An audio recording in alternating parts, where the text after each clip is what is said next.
kalian tahu Kota Tua itu di Kerembangan. Makanya Kerembangan kan vital juga di situ. Nah, makam Belanda pertama itu lokasinya di Kerembangan ternyata. Ya kan, kawasan distrik Eropa dan makam pertama awal mulanya di daerah Kerembangan ya kan, makam Belanda pertama. Terus dipindahkan ya di daerah Peneleh. Dan di peta lama juga memang ada ininya sih, ada keterangan, ada logo salib warna merah. Yang menarik lagi di wilayah Kerembangan itu sebenarnya yang membuat penasaran itu adalah nama Kerembangan itu sendiri. Nah, sejak kapan nama Kerembangan itu digunakan? Wilt u dit boos zijn? Voor een eerste uitgave bij Malam itu aku menggali di dalam ingatanku. wat is er zelf uit te zien?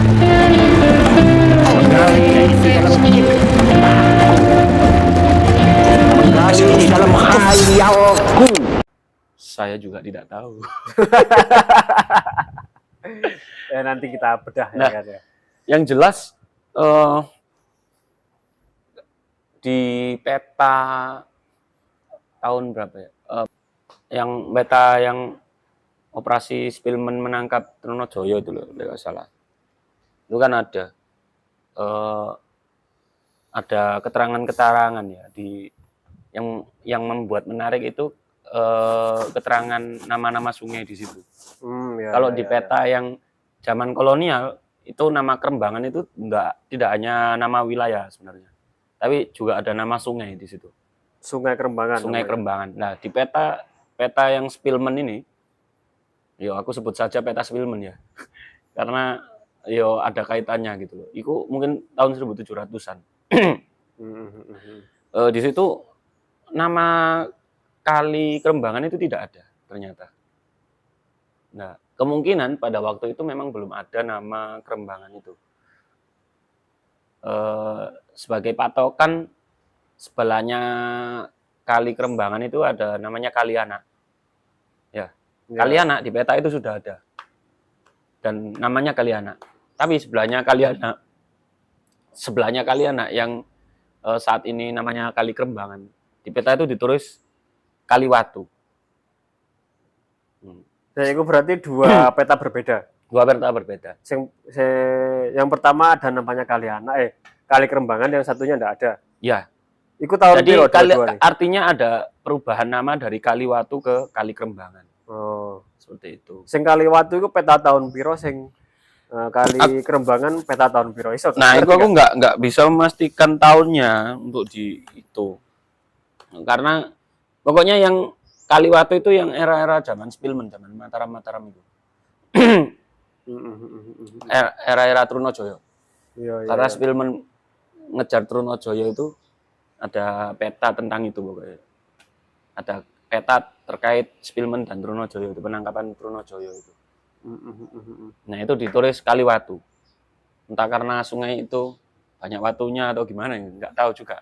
Tapi sungai Kaliwatu itu percabangannya lumayan banyak. Jadi Kaliwatu itu sebelahnya Kalimas. Kalimas waktu itu ditulisnya River Van Surabaya. Oh, ya. Seperti itu. Terus yang menarik dari nama Kerembangan itu yang juga saya temukan itu ada satu lokasi. Memang sudah ada nama kampung Kerembangan, memang sudah ada. Tapi di wilayah perkampungan itu ada namanya Buyut Remban. Buyut. Ya.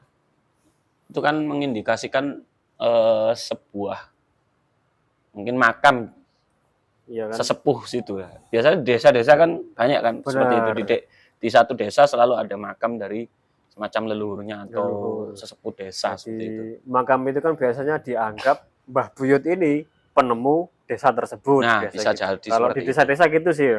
Tapi apakah itu ya berlaku juga di Surabaya gini Kerembangan? Ya kan dulu juga pasti sebelum Belanda datang ya kondisinya kan seperti pedesaan semua harusnya. Ya, tapi aku juga belum tahu sih sebenarnya Buyut Remban itu siapa juga belum tahu secara detail. Dan yang unik juga, kenapa nama itu disebut ya? Maksudku di peta Surabaya itu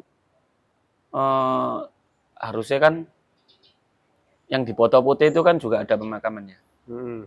Itu kan harusnya nama yang dimakamkan di situ itu disebut gitu loh maksudku. Tapi nggak disebut. Oh, namane sing ning Kayak makam ampel kan kayak makam ampel ngono lho. Ya. Buyut Remban itu Buyut Remban, tapi nak foto putih hanya disebut foto putih gitu loh. Tapi memang ada makam di situ kayak gitu loh. Tapi kok nama Buyut Remban ini disebut sebagai Buyut Remban gitu loh. Jadi sebenarnya Kerembangan itu tertulis 2 versi nama. Ada yang Kerambangan atau Kerembangan gitu. Bahkan Buyut Rembang itu kan juga terus Buyut Remban.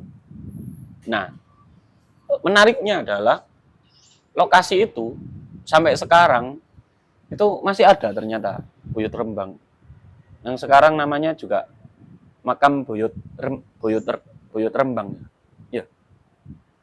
Yang letaknya di Jalan Kerembangan Buyut. Oh, iya. Nah, lah kita tadi sempat ke sana dan masuk ke dalam tempat itu ada satu makam. Dan kita tidak tahu makam itu aslinya gimana nggak tahu karena sudah di keramik gitu ya. Dan nisannya juga sudah tertutup oleh kain-kain. Jadi memang tidak bisa juga dipastikan apakah dahulu maksudku ada nisan lawas gitu loh. Biasanya kan di tempat-tempat lawas sering ditemukan kayak nisani lawas, terus ada linggayon ini kayak gitu-gitu loh. Iya. Artinya kan tempat yang biasanya bisa jadi tempat sakral pada waktu itu di situ seperti itu. Nah, kemudian nama Kerembangan itu kan kalau sepintas mencari di Google itu ada juga di wilayah lain. Kerembangan di wilayah lain. ada juga, dan wilayah lain itu mengaitkan Kerembangan itu dengan kata ngeremban. Ngarit. Apa ini? Memotong ya? Memotong nggak sih? Ngerembang. Ngerembang. Babat. Nah, waktu itu aku pernah tanya sih di Facebook sama Pak Wahyudi Jaya itu. Waktu itu dia sempat bahas itu kata ngerembang itu. Terus aku kan tanya. Pak Wahyudi Wijaya itu siapa? Backgroundnya apa deh? Sejarawan. Oh, sejarawan. Terus aku tanya kan apakah dia pertama ini bahas ngerembang, terus aku tanya apakah Kerembangan itu berasal dari kata itu. Katanya sih iya, dari ngerembang itu. Dan ngerembang itu konteksnya itu membabat tebu, jadi memotong tebu. Nah, artinya apa? Artinya bisa jadi tempat itu adalah dahulunya terkait dengan lahan pertebuan. Tapi apakah iya? Saya juga tidak tahu. Nah, kalau di peta 1787 itu, wilayah situ itu, meskipun sudah ada nama Kerembangan, wilayah situ itu lumayan masih banyak persawahan padi. Nah, aku kurang tahu apakah pernah juga dilakukan penanaman tebu di situ. Dan memang di situ juga kan aliran sungainya percabangannya banyak kan. Maksudnya mungkin bisa jadi lumayan subur untuk satu perkebunan. Nah, itu menarik sebenarnya untuk melacak nama Kerembangan itu. Iya. Nah, ngomong-ngomong soal tebu, zaman kolonial itu kan wilayah Kerembangan itu adalah satu wilayah yang sangat vital kan. Dimana ya katakanlah sekarang wisata Kota Lama itu. Di situ kan banyak kantor-kantor dagang gula. yang membawai pabrik gula gitu. Iya, iya. Banyak di sana. Jadi ya hampir mungkin sebagian besar perdagangan terkait gula berputarnya di situ. Juga ada yang bilang itu bahwa kota ini dibangun dari gula. Dalam arti melalui perekonomian gula itu. Iya, benar-benar. Kan ya gedung-gedung lama itulah, gedung-gedung lama di kota lama itu kan banyak kan perkantoran kantor dagang gula. Kantor dagang Bukan gula, pabriknya, benar-benar. kantor dagangnya gitu. Kalau pabriknya kan di daerah-daerah kan ya, iya. banyak. Pedalaman sampai Jawa Tengah banyak pabriknya. Jadi bisa jadi satu kantor dagang itu ada punya beberapa pabrik gula kayak gitu-gitu. Atau terkait dengan beberapa pabrik gula seperti itu. Ya, menarik sih. Pabrik gula yang sekarang kan jadi PTPN itu kan ya. Ya salah satunya. PT Perkebunan Nusantara itu. Masih banyak lain. Jadi itu sih. Tapi ada tafsir lain juga yang saya tanya ke Pak ini. Pak Wahyudi. Kan ini berbeda. Pak Sudi Haryanto di Facebook juga. Di Facebook ini banyak sejarawan ini. Tapi direspon ya ngechat sejarawan di Facebook. Ya direspon lah di komentar. Ini Pak Sudi ini memang dia sebenarnya dokter, tapi tertarik dengan hal-hal sejarah, terkait cinta sejarah lah bisa dikatakan seperti itu. Iya, iya, iya. Juga sering juga mengulik nama-nama toponimi seperti itu juga sering. Dan ya banyak lah pokoknya, dicek sendiri aja di Facebooknya. Seperti itu. Nah, saya kan waktu itu iseng tanya di salah satu postingan beliau yang memotret makam Buyut Remban itu. Orang Surabaya sini itu. Enggak, Sidoarjo sepertinya. Sidoarjo. Nah, Mbak Buyut Remban itu. Tapi berteman dengan di Facebook kamu? Iya, berteman. Waktu itu pernah ketemu dulu zaman mahasiswa waktu ada acara. Nah, kebetulan dia waktu itu datang sama teman dulu sekali. Ini acara kampus sih. Iya, acara nih Hima. Ini 2013 lah, 14. Tapi kita wis gak Hima waktu itu. Bawaannya kita. Ya, ya, ya. Nah, itu dia. Di situ kan dia kan ngefoto di Facebook itu, foto itu kan pesarian Mbah Buyut Remban. Terus aku tanya sih. Ya, aku tanya Rembangan itu apa sih artinya Pak ngono. Nah, terus bapaknya itu jawab bisa jadi Remban itu mari atau waras atau sembuh kayak gitu. Remban. Karena kan namanya Buyut Remban kan. Bukan Buyut Rembang ya. Lah itu aku tuh kan tadi bilang ada beberapa penyebutan Kerembangan. Orang Belanda itu nulis Kerembangan itu dalam beberapa versi. Salah satunya kayak nulis Buyut Remban. Bukan versi berarti Kerembangan ditulis sebagai Remban itu mau. Ono sing Kerambangan. Ono juga. Tapi artinya podo kabeh iku artine. Bukan artinya podo kabeh, tapi maksud dari nama itu merujuk satu lokasi yang sama. Oh, iya, Kerembangan iya, itu. iya. Seperti itu. Terus kan yang unik juga itu kan juga dituliskan nama di makam itu Mbah Buyut Rembang atau Syekh Muhammad Khoiron. Ya, Syekh Muhammad Khoiron, benar-benar. Nah, siapa itu? Apakah memang nama itu nama yang mungkin baru bisa jadi ya? Saya nggak tahu juga.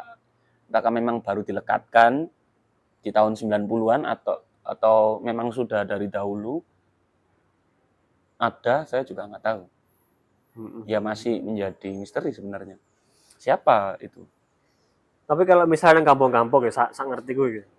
Soalnya gue dari kampungku dulu kan juga ada. Kebetulan dulu ya kan ya, rumahku di Lamongan itu depan rumah ada makam juga. Depan rumah pas. Depan rumah pas. Pelataran dah. Sawah, depan sawah. Depan seberang. Biyen omahku nang nggone sebelah sampinge lapangan, Heeh. gitu kan. Sampinge lapangan, dudu omah sing kon pernah dolen iku dudu. Iya, iya. Salah sadurunge maneh. Sampinge lapangan, nah sampinge lapangan iku ana makam, nah belakangnya makam iku omahku sing tak nggoni. Iku rumah dinas ibuku biyen. Jadi orang-orang mempercayai iku ya ono dua versi. Orang-orang mempercayai nek ngarane kan iki Mbah Buyut wong-wong nek ngarane kan. Mbah ini ngono kan, Mbah Buyut makam Mbah Buyut ini itu dipercaya sebagai orang penemu Orang yang kampung. pertama kali membabat alas itu. Iya, babat alas. Tapi versi lain awak dhewe kan nggone kene mungkin mayoritas ya kan. Mayoritas wong muslim. Heeh. Jadi ono sing ngomong iki ku guru, istilahnya guru agama atau kiai pertama nang nggone kampung iku.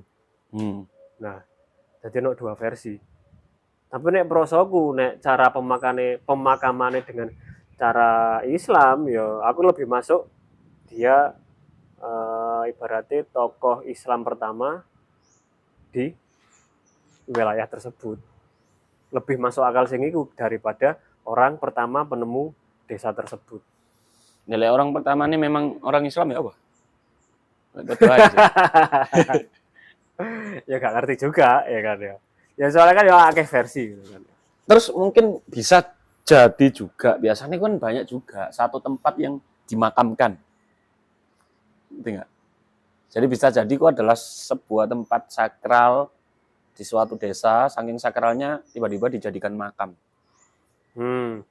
Makam? Tiba-tiba makam, duduk kuburan deh?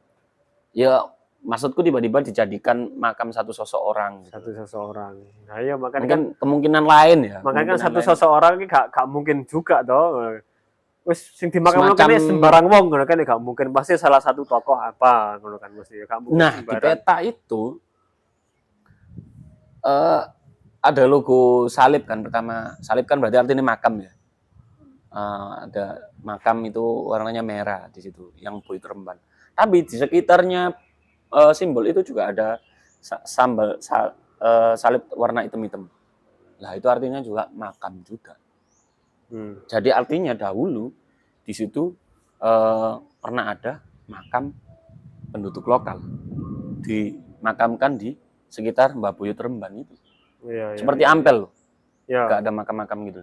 Iya, benar. Kemungkinan benar. Seperti itu. Dan sebenarnya juga tidak jauh dengan makam Belanda yang lawas. Yang pertama itu, yang di daerah situ. Nah, itu sih. Menarik sih. Jadi ya bisa jadi dahulu memang daerah pemakaman wong situ. Iya, benar juga. Menarik. Cuman kan yang belum ketemu sebenarnya makna dari Kerembangan itu.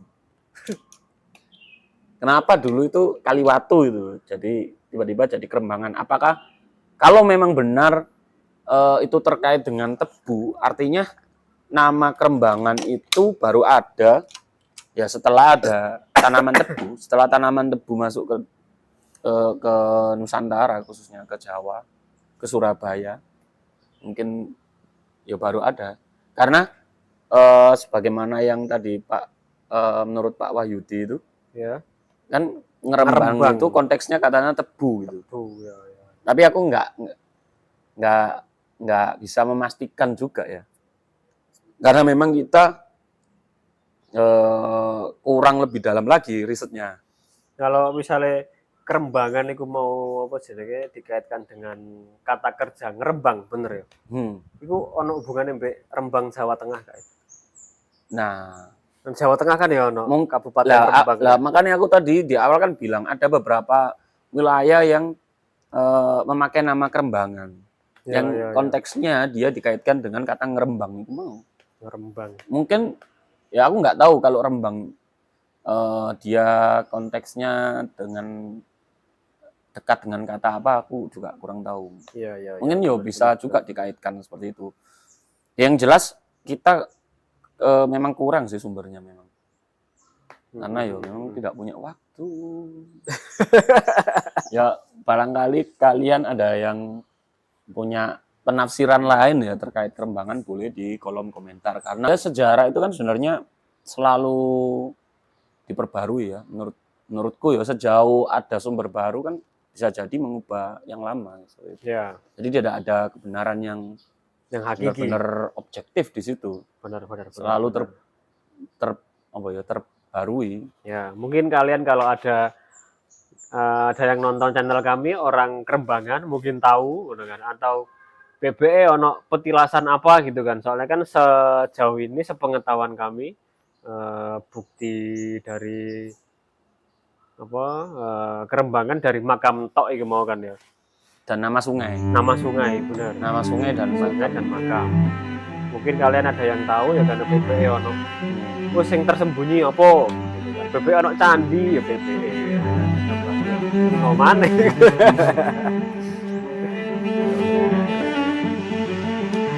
Ya, terima kasih.